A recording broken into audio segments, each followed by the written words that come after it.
حضرت علی رضی اللہ تعالی عنہ نے فرمایا، بہت سے پڑھے لکھوں کو دین سے بے خبری تباہ کر دیتی ہے، اور جو علم ان کے پاس ہوتا ہے انہیں ذرا بھی فائدہ نہیں پہنچاتا۔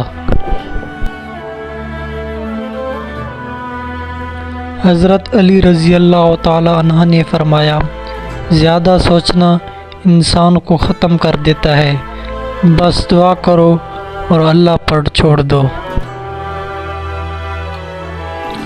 حضرت علی رضی اللہ تعالی عنہ نے فرمایا، جو آدمی صبر اختیار کرتا ہے وہ کامیابی پاتا ہے، جو جلد بازی کرتا ہے وہ ٹھوکر کھاتا ہے۔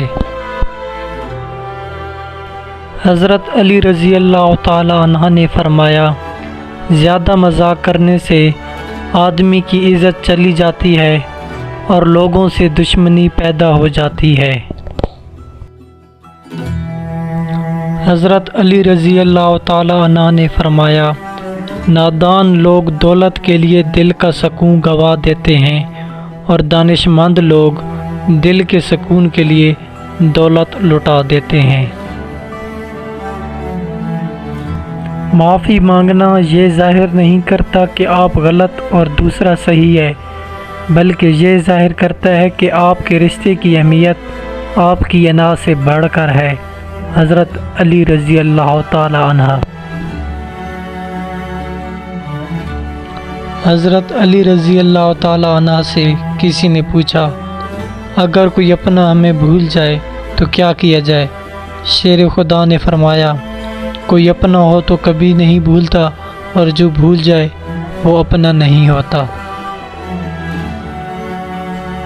حضرت علی رضی اللہ تعالی عنہ نے فرمایا، زندگی اس کے لیے مت گزارو جس کے لیے تم زندہ ہو، بلکہ اس کے لیے گزارو جو تمہارے لیے زندہ ہے۔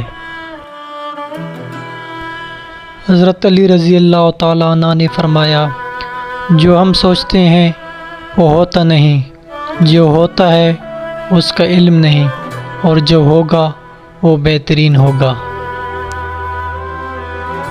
حضرت علی رضی اللہ تعالی عنہ نے فرمایا، اگر تم اس وقت مسکرا سکتے ہو جب تم پوری طرح ٹوٹ چکے ہو تو یقین جانو دنیا میں تمہیں کبھی کوئی نہیں توڑ سکتا۔ حضرت علی رضی اللہ تعالی عنہ نے فرمایا، جب آنکھیں نفس کی پسندیدہ چیزیں دیکھنے لگیں تو دل انجام سے اندھا ہو جاتا ہے۔